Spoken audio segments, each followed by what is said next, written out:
Welcome everyone to Mayo Clinic Q&A. We're recording this podcast on November the 2nd, 2020. Can you believe that it's November already? Well, we've been receiving a lot of good questions, and so today we're going to open our listener mailbag once again and try to answer some of those. With us is our favorite expert on COVID-19, Dr. Greg Poland, a virologist, vaccine expert, and infectious disease specialist at the Mayo Clinic. Welcome, Greg. Good morning, Helena. Thanks for being back. Of course. With us today. Well, let's just jump right in, Greg, with a question from a listener who feels that exercising has been very important to them during COVID and has been exercising outside, but now has begun to wonder, is it safe to even be outside exercising? Do we need to be wearing masks? And how far apart would we need to be from other individuals while exercising if we were not wearing masks? Yeah, this is a really good question, and one I take very personally because I'm an outdoor exerciser. First of all, let me go kind of from the mental health side through the physiology and the epidemiology. The first thing is when you're outside and you're seeing nature and sunlight is hitting your eyes, your brain actually releases some chemicals that are very important to a sense of well-being. The second thing is you'll sleep better if you're outdoors and exercising.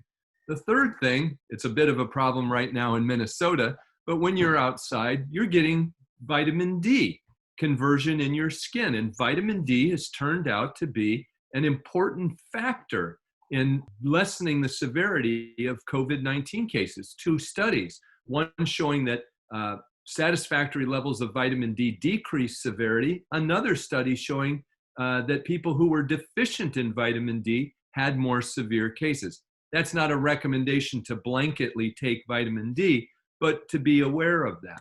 Now, to the epidemiology part of it, what the data suggests, and this is really hard, so I'm going to have to, by nature of this, generalize. If you are engaged in an activity where a mask would not hamper your breathing, so walking, for example, and you're around other people, a mask is a good idea. If you're out running and you're near no one, there's no need to wear a mask. The question is, how far are you in danger? Walking on city streets, you could be exposed. Out in the countryside running or cross-country skiing, you're not going to be exposed. There are models showing that when somebody who would be asymptomatic but infected is jogging ahead of you, that his slipstream could contain infectious virus for as large an area as 30 feet. Now that's, I think, probably stretching it a bit when you're outside and you have air currents, but nonetheless, that's what at least a couple of the models show. So precautions are warranted. I had wondered that too about the air current. I had heard that inside exercising, you certainly would need to maintain a significant distance. Absolutely. At the beginning of COVID-19, or very close to the beginning, Mayo Clinic had distributed thermometers to employees and asked us all to begin taking our temperature before we came to work in the morning, and certainly taking temperatures when patients come. What do we know about that currently? Is taking one's temperature still, or is it considered a good way to screen for COVID-19? We thought that it might be helpful in the beginning, but that's because the cases that were identified were older people who had symptoms. We now know that 40+% of the cases are occurring in younger people, the vast majority of whom will be asymptomatic or minimally symptomatic. Now, it's never a good idea to go to work or school with a fever. That part is true. But in terms of using temperature monitoring to identify those who might be sick with COVID, it's a losing proposition. There's been a family wedding in our family very recently, and my husband and I didn't have the opportunity to attend, but the entire bridal party and many guests developed COVID-19 or tested positive thereafter. Yeah. And so I'm wondering, what would you say now about indoor gatherings, particularly as Thanksgiving is coming close? Do we need to avoid them? Do we need to mask? Go if we're masked? What do you think? Well, if I answer this, I'm going to end up being labeled the Grinch that stole Christmas. But You know what? Even COVID can't steal the real Christmas, okay? But let me say, Helena, that your family's experience is in fact very, very common. If you look at the major surge of cases around the Midwest, it is being driven by small family gatherings, small friend gatherings, and primarily 12 to 30 plus year olds who mostly are asymptomatic and then transmit it to older people who do develop symptoms. This is one of the reasons for the lags that maybe we'll talk about in a bit. So what do you do on the holidays? Well, the safest thing to do, and I know this sounds grinchy, but the safest thing to do is to not have family that's outside your immediate bubble or friends in any sort of indoor environment. What's the next best thing you can do? Well, everybody wears masks, adheres to all the public health protocols that we've talked about. And when masks are off, they eat in different rooms or outside if that would be potentially feasible. This is going to come up and likely drive a major increased surge in the US with kids coming home from college over Thanksgiving and Christmas. So, Greg, what do you think about this idea of taking your mask off once you get inside? I had a friend who went to a funeral in another state for very small. They kept the group very small.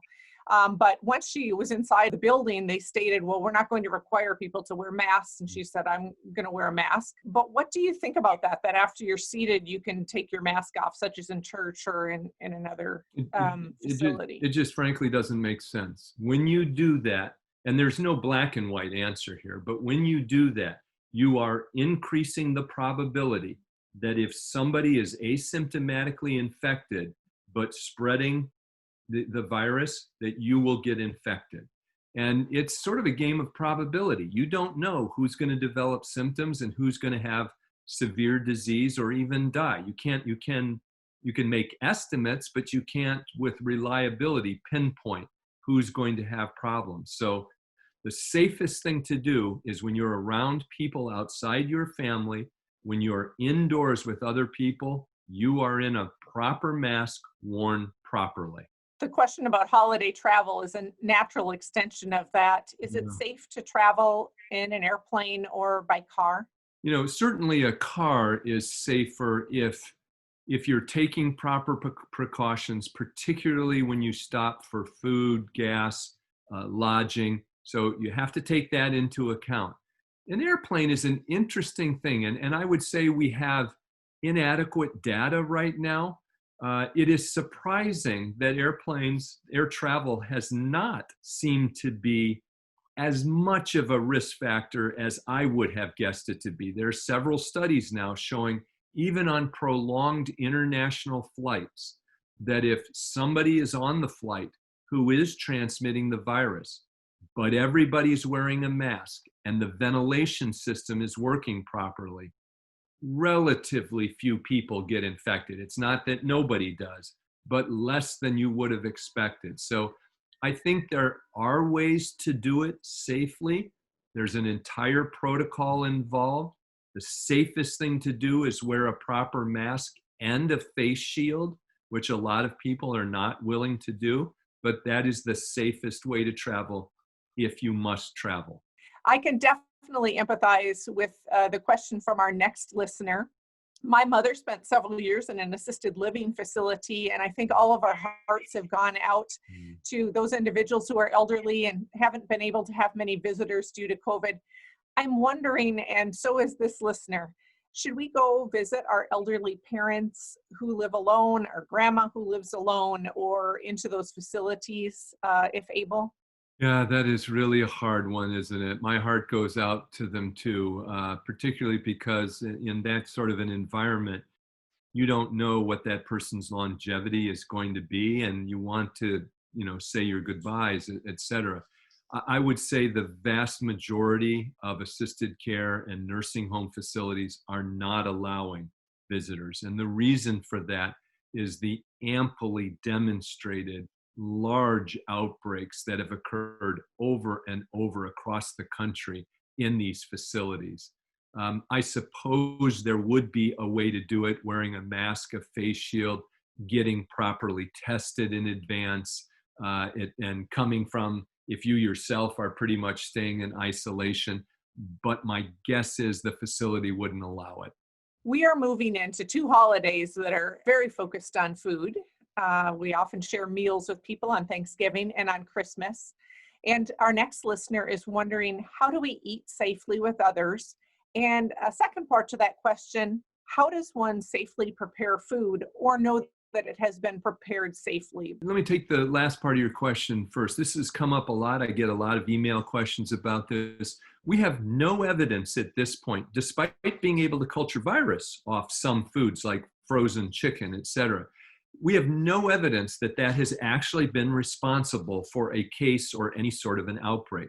So what I would say is what I would have said 2 years ago, asked me that question. Follow the standard precautions for good kitchen hygiene in terms of not using the same plates and utensils for handling raw meat and then taking it off a grill with that same, fork or anything like that, being sure things are well cooked. So I really don't think that's the risk factor. The risk factor is each other. So the ideal thing would be, and I know it's not ideal emotionally, but it would be to either eat outdoors or in separate rooms. If that's not possible, you simply have to accept that you are accepting risk for everybody in that room. And there's just no way around that. There is no mask you can leave on and still eat. So it's really, really hard to give advice that says you're going to be safe if you do this. The fact of the matter is, any indoor activity with masks off from outside your immediate bubble is a risk factor for infection. And so I've sort of said to people, particularly when it comes to older people, you have to think through, how much of a sacrifice is it really to forego this 1 year, we hope, in order to keep everybody safe? My daughter had a nice way of saying it.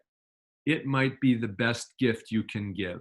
Do we need to be certain that the people preparing food are wearing masks while they prepare it, or is that not necessary? I don't think that's I mean, clearly if they're sick, they shouldn't be preparing food. But otherwise, I do not know of any data that suggests that food itself could be the carrier of a high enough viral load to actually infect somebody. It must be theoretically possible, but there's not been any documentation of that. I actually heard of a very creative idea, Greg, that I thought I'd share with you and our listeners.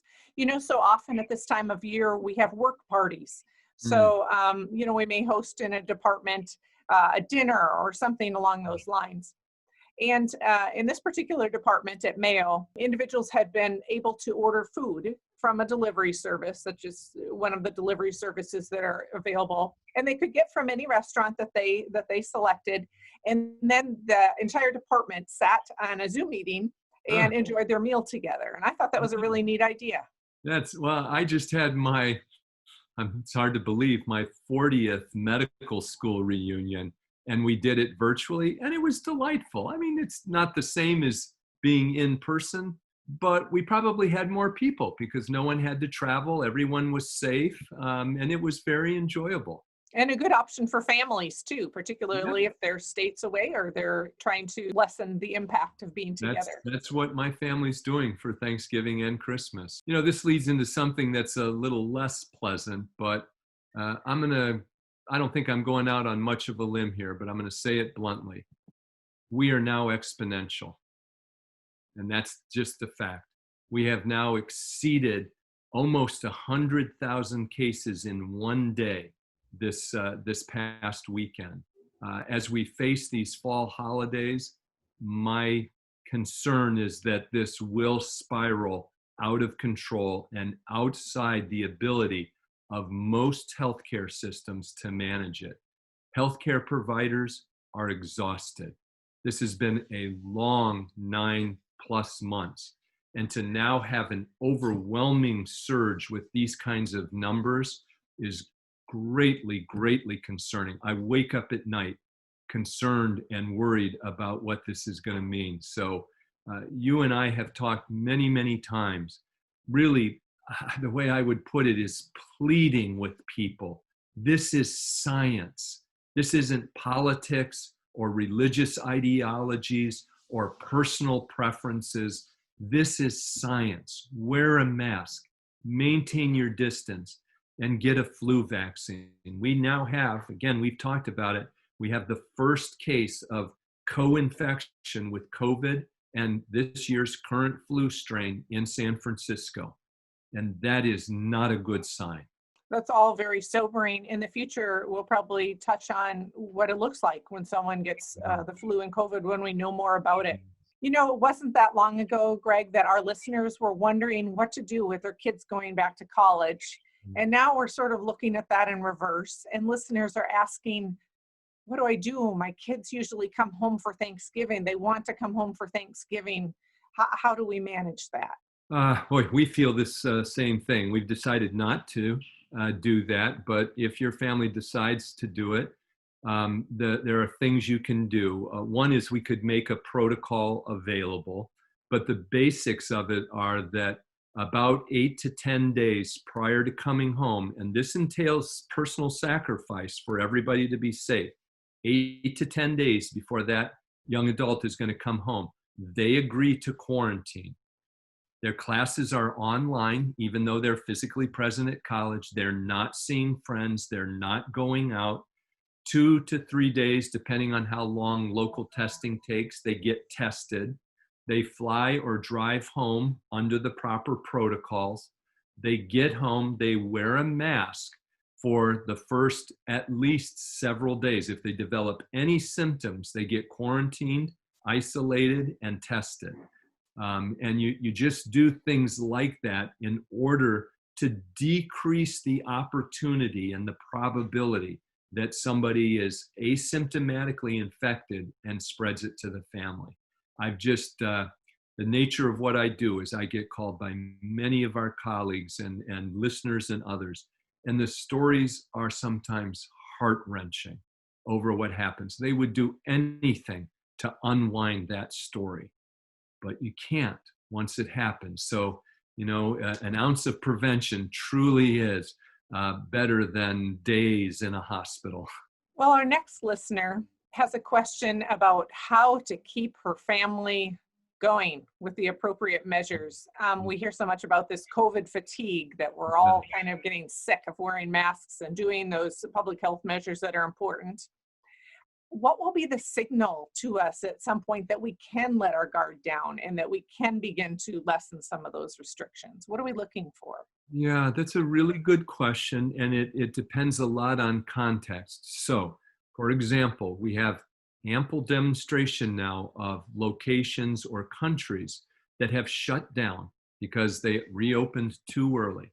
They have shut down Melbourne, Australia for 111 days until they had 0 cases. New Zealand has done the same thing. Taiwan. Europe is about to have a major shutdown. It works. It works because it is people mixing that continues these infections. So if we did that, that would be one signal. If we got everybody to wear a proper mask properly, that would work because we would see infections just spiral down to next to nothing. The third way would be a vaccine. So if we really did get a highly efficacious vaccine that high numbers of the population would be willing to take, that would be another way out of this. And the last way out is sort of a really second or third best, and that would be the development of antivirals that we knew were highly efficacious so that we could treat people right away as soon as they had infection. That's a more distant hope, but the first three, I think, are our way out of it. Likely that won't happen until the fall of 21 or even into 2022. Okay, good admonition to keep pushing on with what we know we should be doing. Greg, our last question is kind of a fun one. One of our listeners read that mouthwash may help prevent the spread or lessen the spread of COVID-19, and I assume they mean alcohol-based mouthwash. Is there any science behind this? Interestingly enough, there is. It turns out, mercifully, that this particular strain of coronavirus, as all of them are, has a lipid envelope. And for that reason, detergents, alcohol, anything like that readily disrupts that membrane and inactivates the virus. So what's been done are not studies of transmission, but studies showing that viral load in the throat can be dramatically decreased by over 99% with at least 30 seconds of contact with an alcohol-based mouthwash or gargle. Whether that will transmit into decreased illnesses, complications, and transmission remains to be seen. But the way I think about it, it can't hurt.